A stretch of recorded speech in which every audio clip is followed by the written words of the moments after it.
Welcome, skeptics and truth seekers, to Schoolhouse Crock, the podcast that fearlessly exposes the real deal behind public education in the state of Colorado. I am your host, Stacey Castile, and on this show, we are not here to sugarcoat. We are here to unveil the truth, challenge the norms, and unpack the crock of you know what that often goes unnoticed in the realm of education. On today's episode, I have a guest, Brian Sullivan. Brian, can you introduce yourself for us, please? Hi, my name's Brian Sullivan, and I am a parent of two kids that are currently going to Frontier High School. My son is 17 years old. My daughter is 14 years old. I also am the husband of a current board member on District 6 Awesome. And how long have your kids been going to Frontier for? since about the sixth grade. Okay. And was that when you decided to take them out of the regular school district? We did have them at Westridge. They first started out in kindergarten at Montfort, and then they went to Westridge.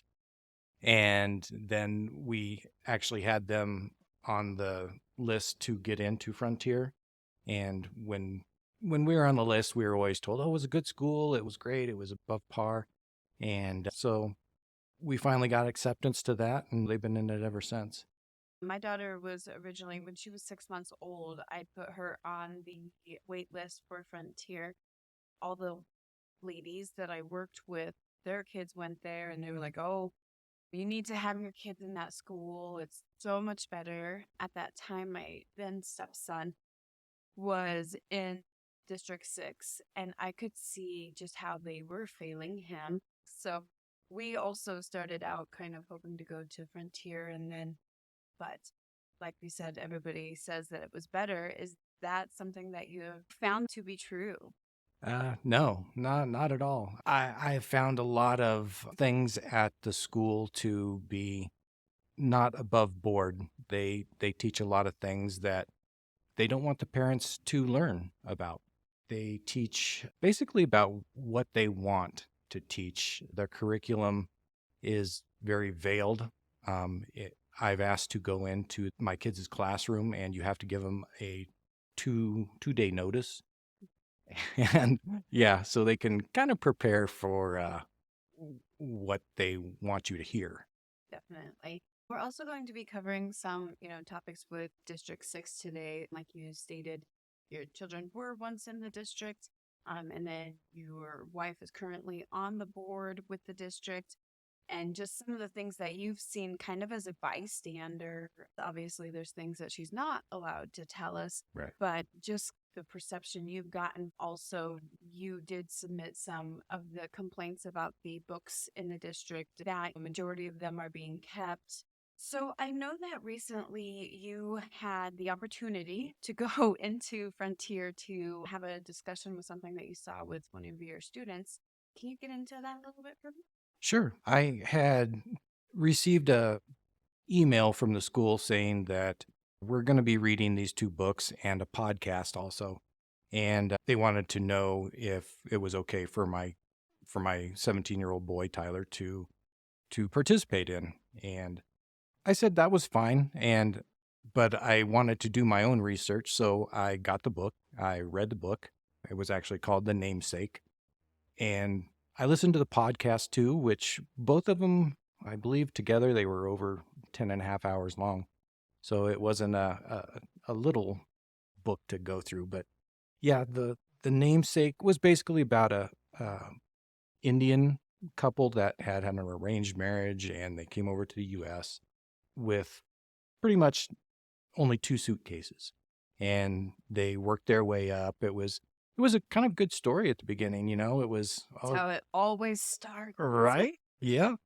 Yeah. And it was, I don't know, I don't read too many books, but as far as it being an up and down kind of thing, it grabbed your attention at times, but then it didn't. I would say it's more of an adult book. They want to say it's to learn about life, basically. Um, but it had a lot of multiple scenes describing sex acts, had detailed drug abuse, alcohol abuse, cheating on spouses, multiple sex partners, physical abuse between spouses. Had a lot of stuff in there that I didn't really think that kids should be reading Well, in do you school. think in a way it kind of normalizes it, It right? does. So then if, let's say, we'll go cheating, right? I had always been a huge advocate that my kids weren't going to date young because there's always some cheating, oh, he talked to her or she looked at him and now I'm heartbroken and devastated.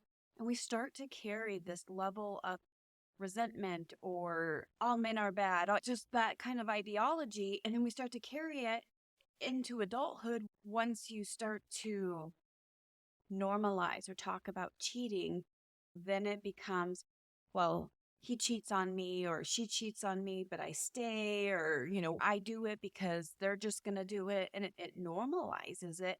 Yeah. And it gets kids to think that although this isn't an ideal relationship outcome, it's a healthy or a normal relationship outcome. Right. And it did describe life. I mean, as an adult, you go through all these things. But my point was to the principal that I talked to was, why don't you let the kids be kids?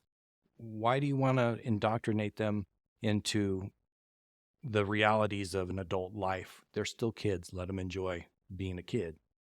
Uh, I, I didn't I didn't particularly like the whole overall book, but I really liked the aspect of the family coming over to the US and living the American dream.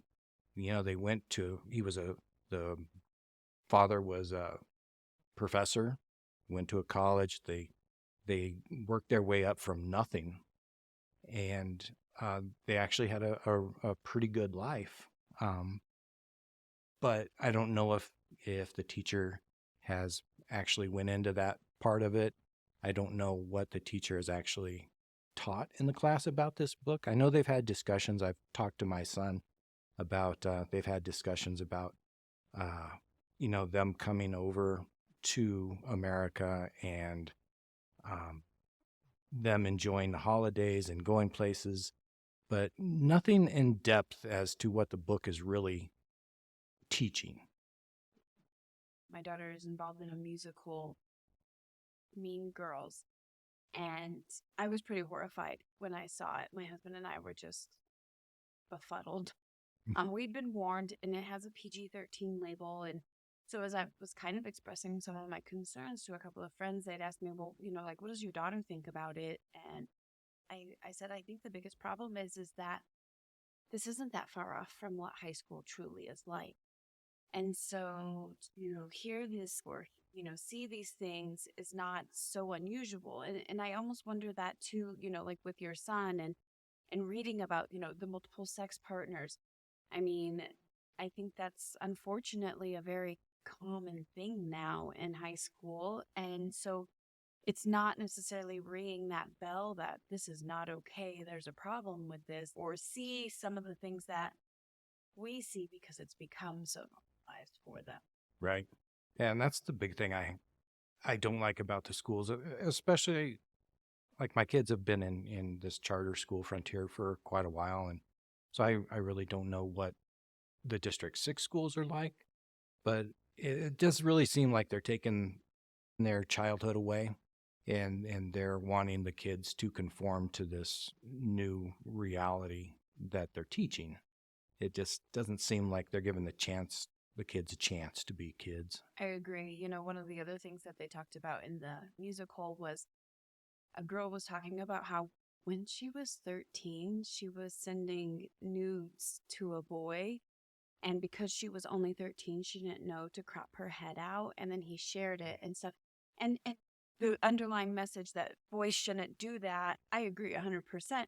But also, can we tell our daughters not to take nudes for little boys that we can trust? Like, Right. there's a reason there's a law against doing that and sharing them and the ramifications for that because it's not safe, but we are normalizing it. We're saying that well, girls should be able to do that if they want to, and it's the boys that are the problem. Well, let's maybe teach our daughters to be kids. And at 13, oh my gosh. Right. Yeah, exactly. And that's society, unfortunately. But the schools aren't doing anything to change that. The morality of of our school system and the morality of our school boards, our morality in general of the general public has dropped significantly in the last 40 to 50 years. 100%. And I had warned my mom before the musical, and she was kind of laughing because she knows what I was like as a teenager, and I was probably more on this side than where I'm at now today. And I said, maybe I've just matured. Maybe I've just, grown up and I see the errors in my way, and I've had to live the life coming off of those decisions that I was making in high school. And I wish that we could protect our kids from that. Oftentimes I've said to my daughter, I wish that I could touch you and you would learn all my life experiences. And then you wouldn't have to go through them and learn them the hard way like I did. So when we see our kids having their childhoods be taken, because the reality is this is taking away childhood of children just by reading a book. Right. But what about the children whose childhoods are being taken because, inappropriate stuff is being forced upon them in real life, And so we have this big issue in that aspect already, but now we're just kind of adding to the problem by exposing children to inappropriate. Right. I wonder where our morality is. You see it everywhere, in music, and you see it in entertainment. You see it in the movies. You see it everywhere. But my question to the teachers and the school board is, where are all the heroes? Where are the people that you look up to? Who are the kids going to look up to in the society? And I don't see a lot of that in the teaching in this school in Frontier anyway. They're not given heroes. They're not looking. They don't have somebody to look up to.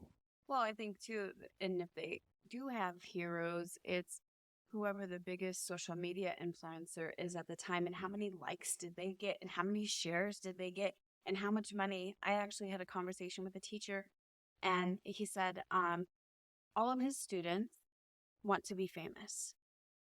They don't want to be a famous basketball player. They don't want to be a famous musician. They just want to be famous. They don't care how it happens. They just want that fame and notoriety.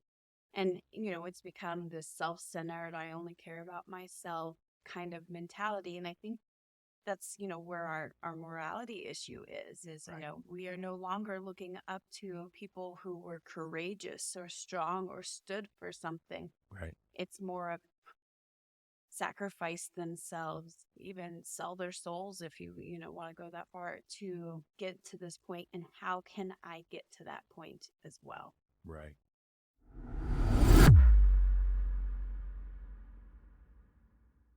All right, welcome back. I have Brian Sullivan here with me today.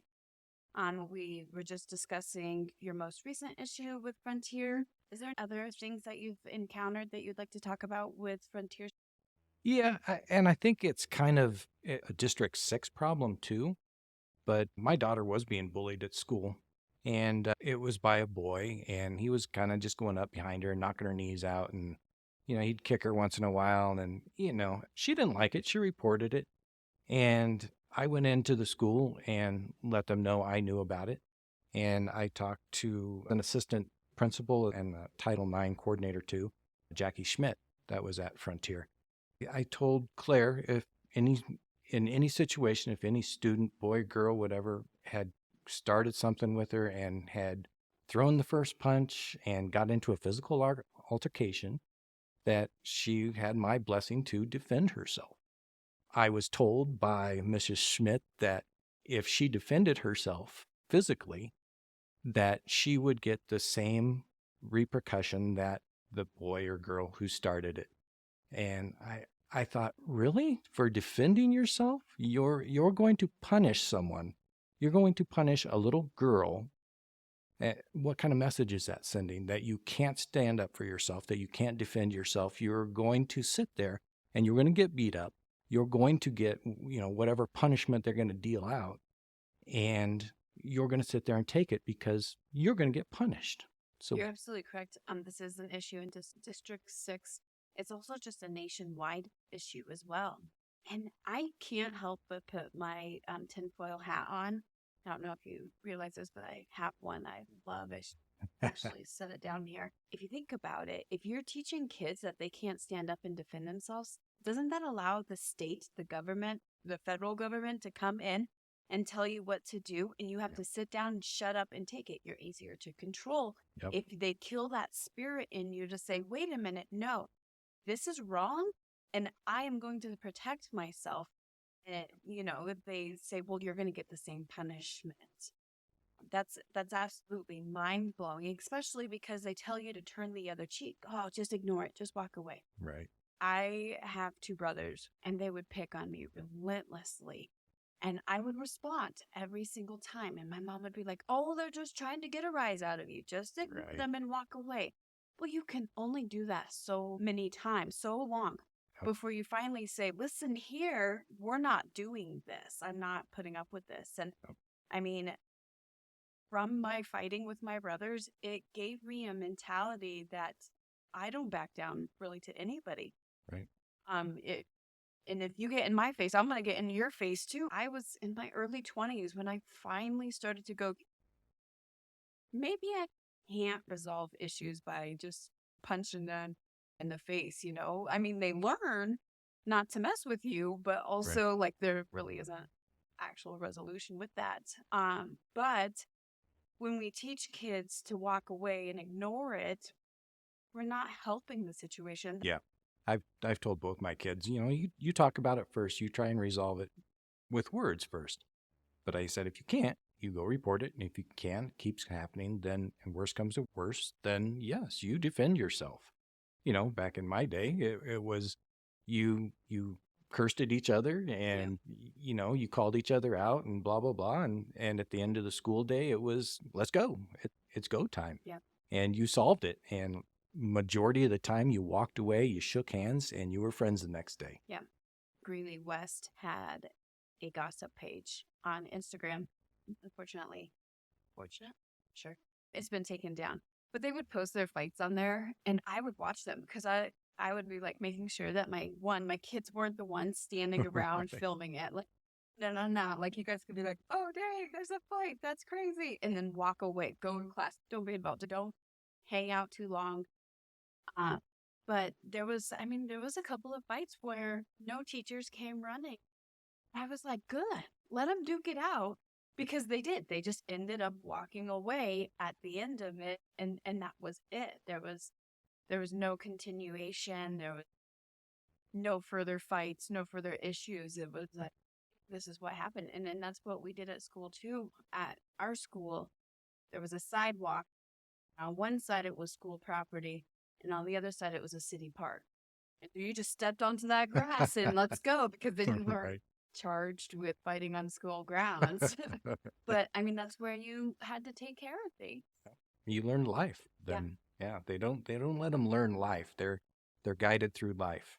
Well, and And- so they're guided through life in regards to protecting themselves and standing up for themselves, but then they're overly exposed to unhealthy sexual relationships and romantic relationships. And it's kind of weird when they decide to get involved and when they don't want to get involved because, say a student wants to identify as non-binary or trans, that is empowering. But if I want to identify as someone who's going to stand up for myself, no, don't do that. Right. Yeah.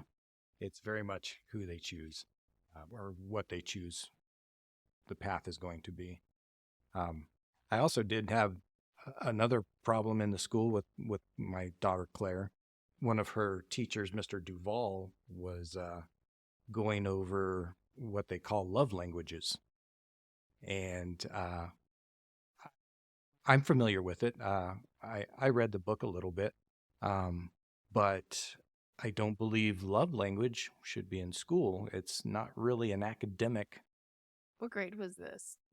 This was just this year. So, yeah, she was 14 years old and still a minor. Yeah. They wanted to know what is the student's love language. And we're talking about 14-ish, give or take, boys and girls, what their love language was. And then the teacher wanted to know specifically if the kids remembered what Mr. Duvall's love language was. That's creepy. Yeah, very. It's, Awkward. I don't know what you want to call it, but it's not normal. It's not anything academic that is shared. I don't believe it. This is my own personal belief. I don't believe a student should know a teacher's political views, sexual views, and most definitely not their love language. That's Right. grooming. Yes. That's creepy. Yes. It's sad and all at the same time, because my question was, what is the teacher going to do with this information? I mean, once you learn it, you're not going to unlearn it. You're not going to unsee it. They even asked not only what the students' love language was, but what is your parents' love language, or whoever was taking care of them, what their love language was.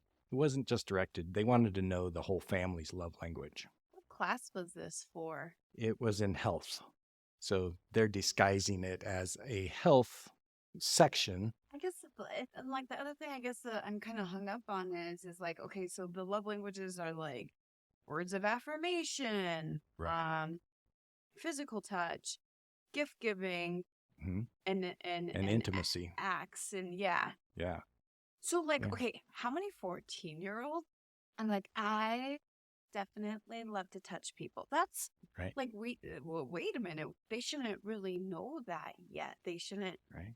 be at that point yet. Let's talk about instead, what kind of a learner are you?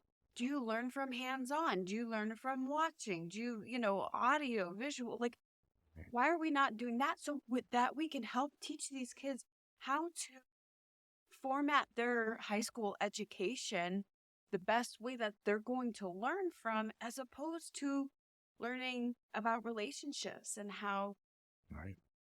they're going to act in that aspect. Yeah.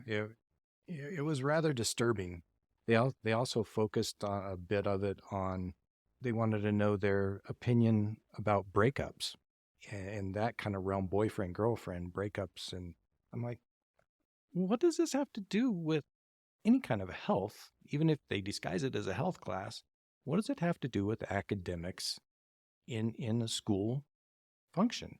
By any chance, did they talk about unhealthy relationships? Do you know? I don't know because I wasn't privy to the class. Of course. I got this. Yeah, I got this after the fact. I got this as a homework assignment that was done. So I was curious and I went in and looked at it and then got in touch with the principal and the teacher. So this was after the fact. I had no idea this was going on.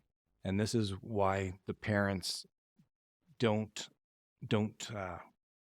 speak up about anything, because they don't know what's going on in these classes. Exactly. You can ask your kids all day long, what did you learn in class? Well, what happened and what did you talk about? Fine. Good. Yeah, exactly. I don't remember. Exactly. Okay, I guess. Yeah. My daughter's favorite is, it wasn't that bad. So it was bad?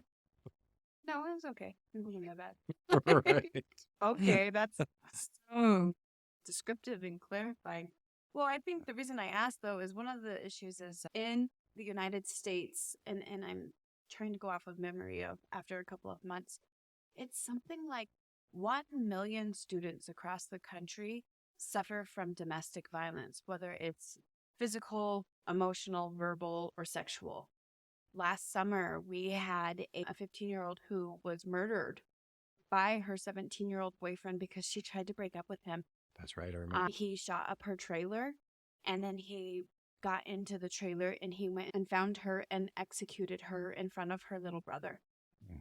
If we're going to be talking about love languages and stuff, are we teaching them about, signs to look out for? Because I know when I was in high school, we were not being taught that at all. No. We were not being taught about, some of the scary situations that can happen that would not only lead to like domestic violence, but also self-harm and suicide. I had friends who, tried to overdose, who tried to take their lives because their boyfriends were controlling and abusive to them and didn't know any other way to get out of it. And so it's like, we have all of this information, all of this data. Look at how far we've come. Why are we focusing on love languages and not focusing on if he needs to know where you are at all time, red flag, or she, I shouldn't say just for one side. I mean, it definitely goes both ways. Right. Are we teaching some of these other fundamental things to help? If you are in an abusive relationship, these are some things that you can do to help protect yourself. These are some services that are available, kind of things. And educating our children that way, because that's going to be more prevalent. Right. That's going to be more important in the long. Yeah. It's desensitizing of our youth. And just not the youth, but Americans as a whole. You see so much of it everywhere. It's hard to contain. I mean, your kids have cell phones; they see all this stuff. It's horrible from what we grew up in. I mean, Yeah. it's just a desensitizing of everything that. Well, and like you're talking about having cell phones, it's just understanding what the kids have access to as well and what they're doing with it, because they're not using it just to play Pokemon Go or anything like that. Like there's more to it, and we aren't preparing our children to interact. And they're still, no matter how much we desensitize them and no matter how much we try to make them grow up, they're still naive kids Yep. that are still not going to know any better and still going to make bad choices. And we're not preparing them in the best way possible in regards to talking about, love languages is, talking about how to be encouraged in saying no, how to, Right. you know what I mean? And, Yep. and not feeling that pressure to give way to, whatever sexual acts or drug use or anything along those lines. How do we encourage our kids, empower our kids to say no to this stuff as opposed to, I like gifts, Right. Yeah, I really try and talk to my kids, even though they don't like it. They don't like to hear the parent speeches all the time. But my kids spend 8+ hours at school. A lot of times under teachers and administrators, I don't know. I don't know what their background is. So, yeah, I ask a lot of questions. I go to the school, I sit in classes, uh, and it's my job as a parent to right the wrongs that I see going on in the school. If it doesn't fit my values, I tell my kids, this isn't right. You may be seeing it and hearing it from your teachers or your administrators, but a lot of this stuff isn't right. It's not morally right. Use your brain, use your critical thinking skills. Is this right or wrong? Yeah. Well, does it sit well with you? Does it make you think something's not quite right here? And if so, then okay, let's capitalize on that. Let's spend more time thinking about that and trying to assess the situation. Maybe say, Dad, this was said today. Like, is this right? Just because that's the teacher doesn't mean whatever comes out of their mouth is the God-given truth. Like, Yep. there's probably more to it, construed in a different way or something along those lines. And I think that's where a lot of the schools, they're teaching. I've sat in some classes and they are teaching some things, but their time is so limited that they kind of just gloss over. They give you the highlights of, well, this happened in 1965, this happened in 1876, but they don't give you the backstory. They don't give you the buildup. They don't give you the history of the decision or whatever they're talking about. They hit the high points and the points that kind of go along with the school narrative. Yeah. I think it's the left narrative.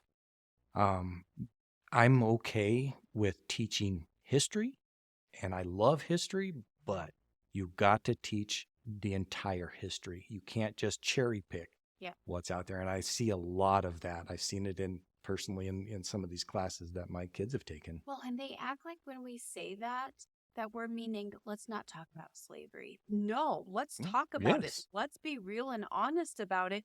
But let's not lie and say Thomas Jefferson was racist because he had slaves and he was raping them. Like, no, wait a minute here. Like, right. We can't just, like, and we don't want to just pick the stuff that makes Americans look bad.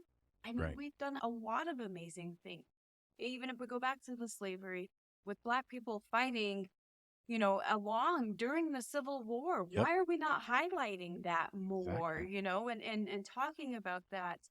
Instead, we just say, white people are bad, and Right. that's the end of that conversation. Yeah, I find that really interesting because I like the Civil War era. I like the Revolutionary War era. And they don't talk about a lot about that. They hit the highlights, like Martin Luther King. They talk about slavery in general, but they don't ever go in depth and go into what the founding fathers had to go through to get us laws, to get us a government, to get us when slavery was there and it was a very touchy subject. How do you raise a nation out of all that? There's more than just what they're teaching. There's a whole history behind it. Well, and they talk about how slavery in America was bad and Americans were the worst, but Uh, they don't talk about that children in African countries are actually learning that the worst slave trade was the European slave trade, not the transatlantic. And also because I personally was in college, a freshman in college, when I learned this, that a lot of the people that were selling the slaves to the Europeans or the Americans were Black people themselves that were selling prisoners of war. So, like, hey, let's talk about that. Like, when I found that out, I was like, what? Like, right? what? Yeah. But they don't want to talk about that. They don't address No. any of that stuff. No, and they should. It's very interesting, the good and the bad and the ugly of everything. It's interesting. I mean, I never really knew too much about, like, say, the Buffalo Soldiers. I never knew what they were, who they were, what time. I heard Buffalo Soldiers once in a while, but you never heard anything about it. You, it was quite interesting. History has so much to offer, but they're kind of cheating our kids um, about everything. You teach them everything, not just cherry picking what fits your narrative. One of the things that I was thinking about, we don't talk about, is the Tuskegee Tuskegee Airmen. Airmen, or even the experiments, that they did on them. Yep. That was something that was really interesting for me to learn about. And I learned about it from my husband because when he's in the Air Force and when it came time for him to take the COVID vaccine, he said, no, Good for him. I'm not doing it. His original exemption packet, I think he said, was over a couple hundred pages because he was like, let's talk about all of the reasons why I don't trust the government. Wow. and Yeah. and he cited that. And he cited what, everything, how the US government violated the Nuremberg Code Hmm. just a couple of years after signing it into place. And these are things that we're not teaching our kids. Right. Instead we're teaching them Thomas Jefferson is the rapist. It's way more important for us to all know Right. instead of giving us a good healthy dose of distrust for the government. It's kind of a thing that Yep. what they have.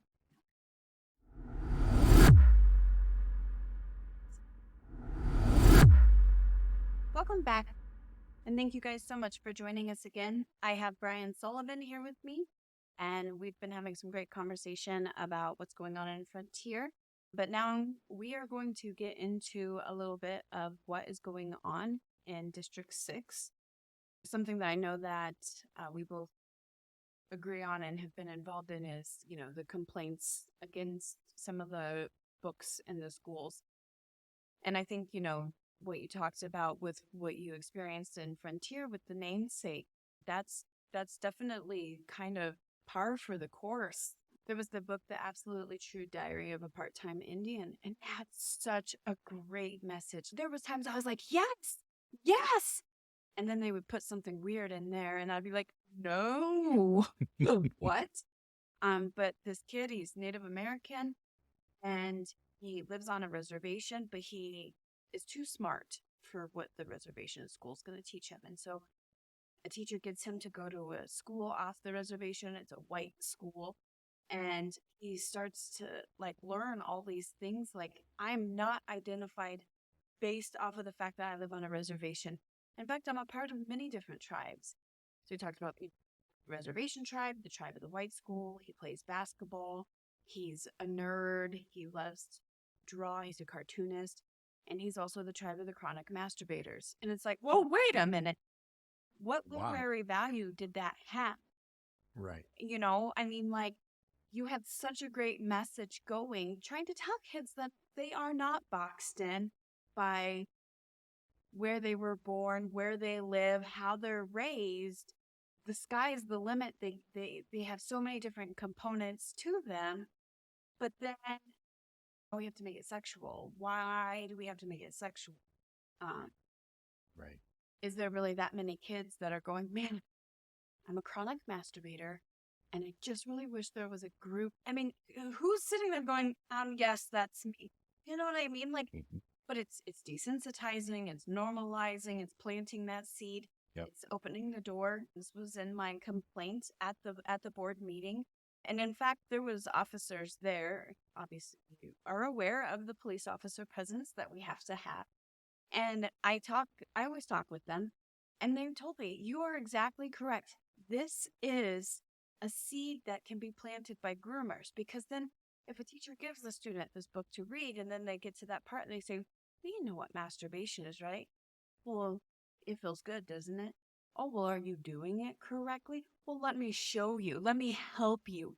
And now we have a whole other situation on our hands unnecessarily because of a stupid book. That doesn't make any sense. No, I agree. Whatever happened just to the basics, reading, writing, arithmetic, science, what have you. It's derailed itself. I should say the teachers union and our great politicians have derailed our education system into a debauchery, into this dumpster fire of immorality. Yep, And our whole society starts with our kids. it does. I used to think well, if we just get this president elected or we get this senator elected, you're kind of starting at the wrong end, because our education system, it educates our kids.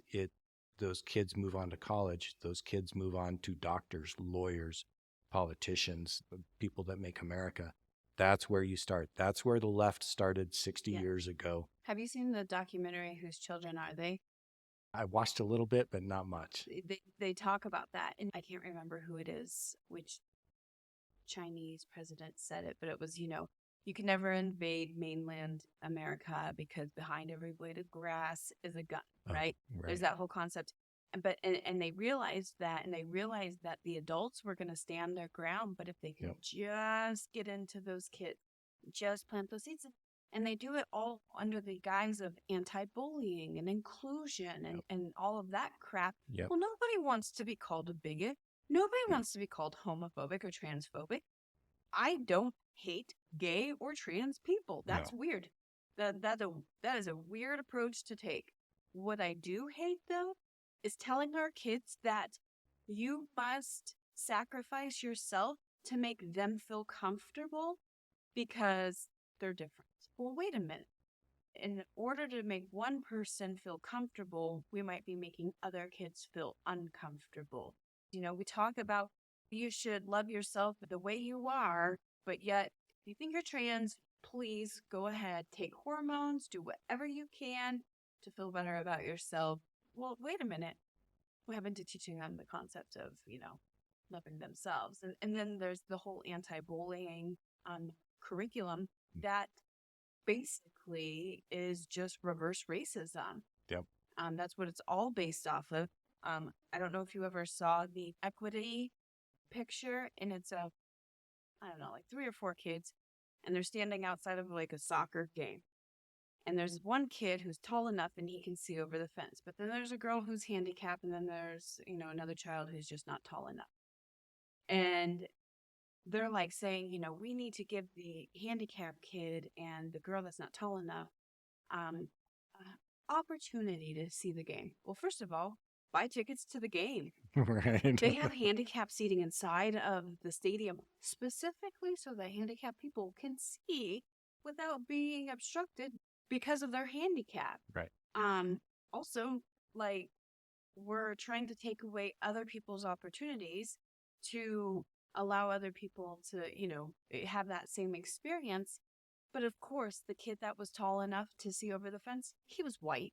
Mm. The other kids were, different race. And it's pushing that ideology that other races are not as lucky or as privileged as white people. And I know when I ran for our school board in District 6, this was something that it's really funny. They would get the other candidates would, in fact, specifically one would, every time I would say it, I'm a mom of mixed children. If you guys are going to, brag on this and stuff, but my children are going to get the opportunities that they've earned, that they've worked for, and do not give them an opportunity only because you feel sorry for them. You are now saying that you don't think they're capable of obtaining that qualification without your help. That's absolutely insane. Yeah, I agree. And it all it kind of goes back to District 6's Initiative 2030, that they want to hire an equal amount uh, of race They to call them people of color. people of color to teach in their schools, equal to the amount of kids they have, which is, I believe, 65% of Greeley is Hispanic. And that's all well and good. If you have 65% of Hispanics or Black people that meet that criteria to teach your children to get them to the next level, by all means, do it. Yep. But please don't cheat my kids or somebody else's kids out of a good education just because you want to meet a hiring quota. My question for that always is, does that mean you were intentionally not hiring Hispanic or Black people to then now have to specifically call out that you are going to hire them? Like that's so weird to me in the first place. Just that recently the mayor had made a comment that our parks are equitable. Well, was there once a time that they weren't? Were you standing outside telling kids they couldn't come play? Really? I never saw any signs that said no Black people or brown people can go into this park. Yeah, like, Right. it doesn't make any sense. I find it really disgusting that some of the board members, not all of them, but some of the board members are actually backing this Initiative 2030, and they actually, in essence, are saying, yeah, we're going to cheat your kids out of an education by a teacher that has those qualifications. The parents should be absolutely just madder than hell that these elected school board members are going to cheat your kids out of, potentially cheat your kids out of an education by hiring on the specific race. Yep. I mean, that's racism, isn't it? If you're hiring specifically out of a race, it doesn't matter if it's Black, white, or Mexican. Well, and I mean, let's talk about this. So the population is 65% Hispanic. Why are we not working on giving these children a quality education, inspiring them, having faith in them, not just passing them along because that's what is expected of you, helping motivate them to want to then turn around and become a teacher themselves. Right. Also, I think that part of the issue that there is such a teacher shortage is these students have seen the way that these kids act in the classroom and that the teacher can't do a thing about it. And they're like, screw it, we ain't doing that. That's insane. I'm not putting myself in that situation. Right. Why would somebody want to be a teacher? Right. It doesn't look like it pays to deal with the crap and you have to put a smile on your face and everything is fine. District 6 is the best. Yeah. Everything's perfect. I love it here. Well, DEI is going to be the death of the school system. You don't teach a child that you get it on your own merit. You're teaching them you get it because of your race, creed, color, religious background, what have you. You're not doing it on what you know. It's just like the Martin Luther King quote that someday I wish my kids would be judged on the content of their character, not on the color of their skin. They Huge. think that they're doing something by being like, oh, because of the color of your skin, you should get this. When Right. that's that is blatantly going against what he is saying. Yep. Because he's saying he doesn't want his kids to be withheld but he also doesn't want them to be included because Right. of the color of their skin. Yeah. It's sad.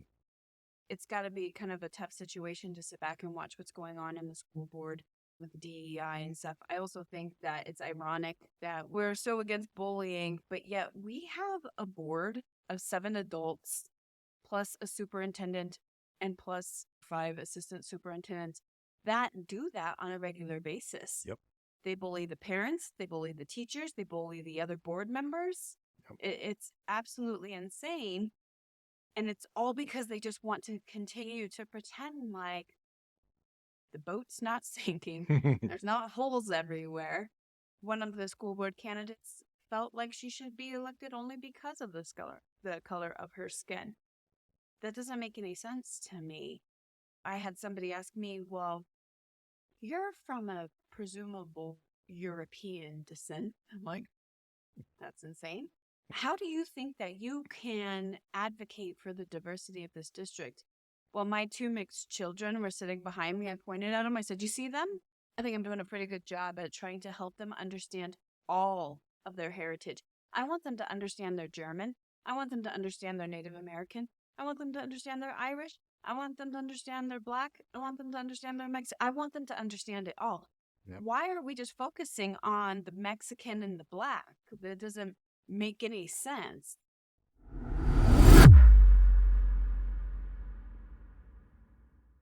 A lot of the board meetings I try and watch everyone, but I see a lot of parading the pony, and we're doing this, these group of people are great, but they never once have said, oh, well, we've got a lot of work to do in this area. Our grades are slipping, or our graduation rates are going down, whatever have you. But it's all in their narrative, what they want you to see.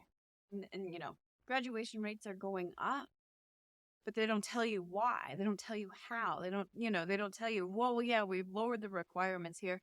So they're not talking. And I'm not saying that necessarily District 6 is the only one that's doing it, or it was their idea. I believe this is coming down from the state, from the Department of Education on the federal level. Like, I feel like this is not necessarily, oh, we're going to do this to make our numbers better.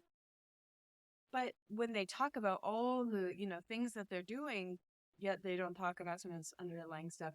Recently at a board meeting, they were talking about how great their IB numbers are at Greeley West. They've tripled. Well, what they don't tell you is currently all sophomores are required to take an IB class. All of their English classes, well, of course your numbers are going to go Right. up. And they're like, well, these students, they're just scared to take IB classes. And that may be. That honestly may be.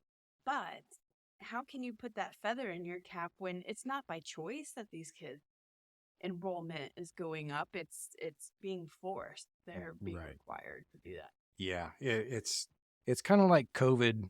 I think awoke a lot of people, a lot of parents, and what have you. But I think as far as graduation, I don't trust any government entity. I don't trust medical society anymore. I don't trust the education system anymore. I see how corrupt it is with the school boards, and I see how corrupt it is in the teachers union because they lobby the political system constantly. But I've heard from teachers firsthand information that it is not, the graduation rates aren't what they seem. They are forced to pass people. They are forced to give them good grades to pass people by the principals, by other teachers. And I've heard this more than once. I've heard it actually many times from teachers. They have equitable grading Right. as well, so are more likely to lose more points by being tardy to a class than you are by failing a test. Because they don't want that. They want everything to be perfect and great, and they can pat themselves on the back. We were told that, because currently it's like 34% of our fourth graders can read at grade level. Right. But you can't translate that into the graduation rate because it's not the same. Well, of course it's not, because the government does shifty things Mhm. with their numbers and how they compute them and so on and so forth. But I can guarantee you pretty close to probably 34% of our graduates can read at grade level. How do you justify in 7 years that a student who was struggling at this level has not only caught up but is now where they're supposed to be? So they were, say in fourth grade they were reading at a third grade level, but now they're in fifth grade and they're at a fifth grade level. How did that jump happen? Right. Why are we not offering that? Why aren't we parading that program around? Why aren't we, talking about that if that was truly, Right. truly the case? Yeah. One specific case was a teacher was going to fail a student, and the parents found out and came in and had a conversation with the teacher, and come to find out that the kid wasn't going to school. He wasn't coming to class. He was failing all of his stuff, but he was a star athlete. Mm. And the principal said, you have to pass him, plain and simple. And she did. She had to. Well, shame on the parents.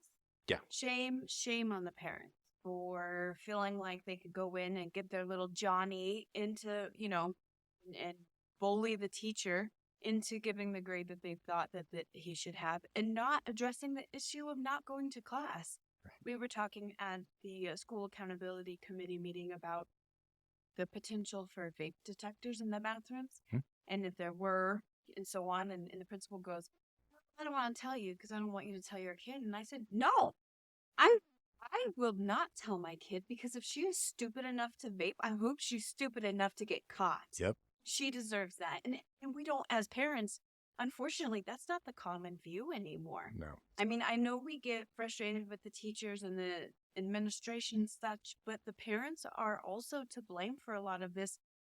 At Greeley West right now, you have to scan your student ID to go into the bathroom. Yes. Wow. Because they were having so many issues. Apparently, the bathrooms are the cool place to hang out. And so, to try and reduce the number of kids that are unnecessarily in the bathroom, they're making them scan in and out of it. And it's like, wait a minute, parents, you need to have a conversation with your kids. And it's not elementary kids we're having this conversation with, it's high school kids. Right. Like, these kids are college and career ready, but they don't know the appropriateness of the bathroom. Like, what? Right. Everything's fine. The boat is not sinking.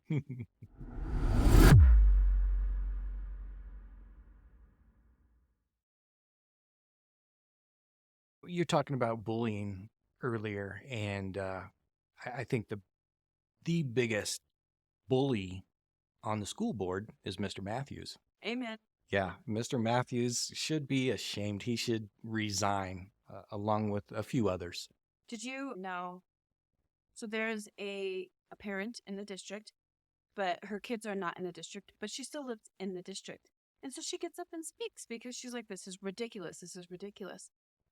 Well, she said something on social media that Michael Matthews did not like, specifically about his church. Somehow he found out that she had a husband. Somehow he found out who her husband was and what he did. And he emailed this man's bosses and tried to get them to put pressure on her husband, to put pressure on her to publicly apologize to his church. Yeah, I did hear that. You're correct. And and that's not an abuse of power. Right. But say a board member was touring a school and made a comment about maybe being a sub someday to the principal and the other board members, and now all of a sudden that's abusive? Right. Yeah. I say he's the biggest bully they have up there, is because he starts off when it gets to the public input section. And he says things like cheering, snapping, clapping, and other distractions are not allowed during or upon completion of any public comment. But I've seen this happen numerous times throughout the board meeting when they parade their little ponies up there and say this, and they all clap and they all, yes, and they, but not one thing is said. But he wants to silence the citizens that have the right to come up and voice their opinion. Uh, it, he's blatantly sticking his middle finger up at every single person that wants to have an opinion. Yeah. He's blatantly disregarding the First Amendment. 100%. My husband got up and spoke, and he was speaking just as a general public comment about they claim that taking these books out of the school libraries is a violation of someone's First Amendment. And he's like, this is not a violation of the First Amendment. This is a morality issue. This isn't violating anybody's freedom of speech. You are violating my freedom of speech by not letting me come in and read this, but that's oblivious to them. Don't look at that. Don't pay attention to that part. Everything's fine. The boat is not sinking. Right. I always wonder, they want these books in there, but they don't want them read. What's the difference if you read them to a kindergartner through a 12th grade student that may happen to be there at the council meeting, or if you read them to the people on the board? I mean, what's the difference? There is none. So my question is, well, why not have like actual pornography in there? Why not have videotapes? Why not have Playboys or stuff? I mean, what's the difference? Where do you stop at? Yeah. I mean, where's the line that you've crossed? I think they've crossed that line. Yeah. And unfortunately, the state of Colorado gives them protection to allow this. Somehow this doesn't meet obscenity laws, and it's mind-blowing. There was a book that was challenged, The God of Small Things, and it had been decided by the book committee to be kept in, and so, of course, the superintendent decided to keep it in as well. The other ironic thing is they have their lawyer, Nathan Fall, gives them legal advice, but the gentleman doesn't know the difference between legislator and legislature. Doesn't know who the representatives are, just the ones that, he works with, like Mary Young, who are parading around this crap. So they get advice from him about the legal ramifications that might happen if these books are taken out. But we have in neighboring districts, school board member went in and said, no, this crap is gone. Took the book with them, left. No, this book is not available to these children anymore. Like, that's what we need. Yes. That's what we need. But yet we have this this lawyer guy telling them, oh, no, the legal ramifications. And that's what they're more concerned about, is the legal ramifications and not the emotional and mental trauma that this is probably going to cause children. Yeah. It's a breakdown of our society. With the recent decision of keeping A God of Small Things in the library, I appealed the decision despite it being futile. It's a waste of time. And I knew that they wouldn't let me talk about the things that I had a problem with in the boardroom. I knew they weren't. So I sent them all an email with it. And I said the words were inappropriate and disgusting, just absolutely disgusting in this book. I said it to them. And then I felt like I needed to go take a shower. Like I felt like I just couldn't imagine a 9th grade girl getting her hands on this book and reading about this stuff. I mean, it's absolutely vulgar and disgusting. It's about a brother and sister who essentially have like some type of a sexual affair. And they talk about how they both came from the same mother. And they describe the mom's area with a very vulgar word.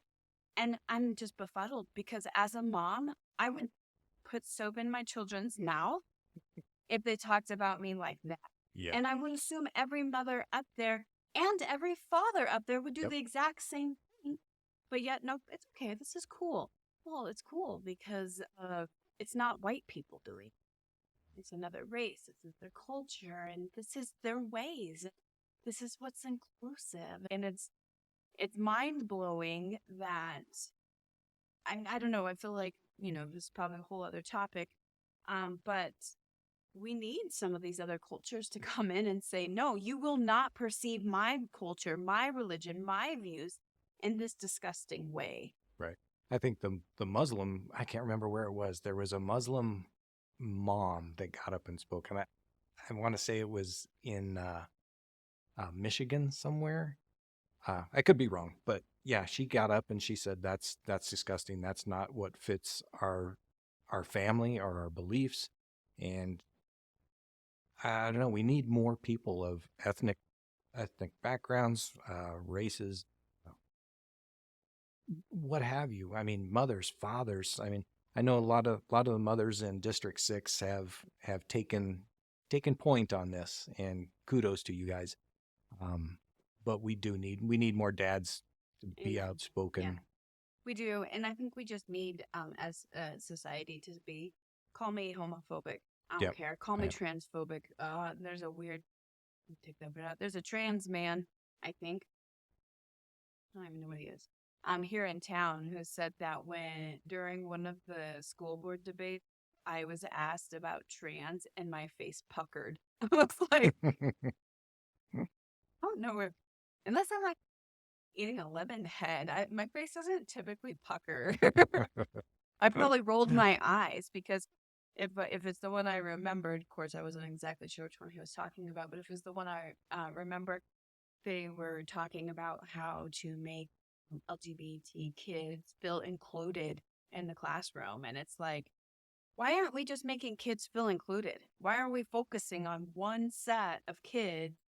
If this is all natural and this is all normal, if we just make all kids feel included, then there's no reason anybody should feel excluded. Like, it doesn't make Right. any sense. And so, and it, I think, had some mental health aspect to it too, which, if anything, like I said, I my eye that whole question, but I don't care. Call me transphobic, homophobic, Yeah. racist, bigot. I don't care anymore. No. Go right ahead. That's been I think the thing of the left is we're going to call you a name. We're going to put you under this umbrella, and you're going to see the consequences of it, either in your job or in just the personal realm of things. And people don't like to be called those names, but that's where they've scared the people with morals. And I honestly think that it's just kind of in the times that we're living in, with, we can all agree, we're living in Revelations right now. Yep. We're no different than what the situation was in Sodom and Gomorrah. And it's unnerving in that aspect that we've gotten that bad, because there isn't a lot of morals left. And that's really concerning, especially because, like, this whole thing is when they're coming after our kids, when they're intentionally targeting our children to try and get it point. When I was in high school, there was this huge issue. High school, I can't remember where, had provided condoms after prom, and I thought, well, big deal, like, at least they're being safe, kind of mentality. But now, as an adult, I would lose my ever loving mind. Yeah, they've taken God out of the schools. Not that it was totally in it, but they've taken the morality and God and God-fearing things out of school, and they've replaced them with filth. We totally corrupted it to try and prey on young, innocent children. We know are not mentally developed enough to be able to make these decisions and understand some of these consequences, right? Like, in the court of law, if you're tried as a juvenile, you're given a little leniency because you don't know any better. But let's make some perfect target. But I think you've hit on it, though. It's I read somewhere that your brain isn't developed till you're like 24. Your decision making and your that part of it isn't quite an adult brain yet till 24. So, I look at that and I think, man, they're not giving the kids a chance. Nope. So, and they're damaging. They're stunting that growth as well. I would like to know. I know there's probably people on the school board or whoever listen to this and report back to their handlers, but I would like to know truly, they got all this equipment to listen at the school board meetings and the video cameras, and they installed police both in uniform and undercover. And armed security. Right. And so what was the buildup? What was the reason? What made them do that? Because I never heard of anybody getting assaulted or verbally or uh, anything of the sort. I think it was just okay, this is what we're going to label you guys as, the people, the citizens that want to come up and talk and view and tell everybody their opinion. They didn't like it, so they decided to uh, label us as troublemakers, as terrorists, or The last board meeting, I wasn't able to go to the one just last Monday, but the one before that, um, they don't have the armed security anymore. So whatever built up to it has died down enough that they've been able to lax a little bit on some of their security. But I mean, if I could take a stab in the dark as to what the buildup was, what the tipping point for them was, the turning in of the book complaints. They felt like they were ambushed with it. And I think they thought that we were sitting at the board meetings whispering to each other, this is what we're gonna do, right? Everybody, like they thought that we were there doing it. Um, and so I think they were hoping that they could listen in and try to, I don't know, halt it. But I think it was because in us turning it in all of those, because the footage doesn't show them actually dropping the documents down the district's footage. There's actual footage that shows that in there. You can hear the papers hitting, papers hitting, papers hitting, papers hitting, papers. And I think that it was, it it made their masks slip a little bit, that everything's fine, everything's perfect, the boat is not sinking. And I think that this was their way to try to prevent and to stop that. Um, you know, Yeah, the public should be adamantly pissed off that the school board wasted thousands of dollars. I don't know how many thousands of dollars it took, somewhere but about 20. That was just for the equipment installation because the technology that they got with the cameras has facial recognition. yeah, I'm sure that's not cheap. You should be very, very angry that the board took your money, stole your money, I should say, and they put it into something that they didn't need to. So our school board meetings would have 3 or 4 armed security guards, the head of security, his assistant, and then the other assistant that they hired because John Gage retiring. And then 2 to 3 GPD officers, okay, at a board meeting. That's what they had. Currently, statistically, there's only 0.75 school resource officers for each school. So those board meetings are more protected than what our children are, the ones who are supposed to matter the most. And that's scary. Yeah. They are more concerned about a couple of adults who should be able to handle themselves, right? But they got Michael Matthews, Kyle Bentley, that gets escorted out of the board meetings. Jeez, that's The pathetic. police escorting. But then there's, Rob Norwood and Taylor Sullivan who don't need that. Wait, Teresa Myers, whose communications gets escorted out. That's insane to me. Yeah. That's our tax dollars. You feel like you're more important and more valuable than our children. That's what that tells me. It does. And that's disgusting. And you're right. Parents, taxpayers, everybody should be livid about that. Especially when we understand and know the increased mental illness issues that are causing these attacks on our school. Yeah. You would think that they would go above and beyond to find the money, to allocate money and resources and so on and so forth to the schools to be able to have more SROs. But it's mind-blowing to me that we have school board members, administrators who feel like they need an escort out. Oh, actually, Brenda Campos spits said that she was scared for her life because someone told her that she was a baby killer because she missed the COVID vaccine. I don't understand how that equates to you're going to get murdered. Whatever. Yeah. Yeah. Thank you so much, Brian, for coming and speaking with me today. Thank you guys for joining us this week. We will be back next week. Please feel free to reach out. We are on Twitter at Schoolhouse Croc without the K at the end. We are on YouTube at Schoolhouse Croc with the K at the end, and you can contact us via email at stacy4d6@gmail.com. Have a great day. Bye.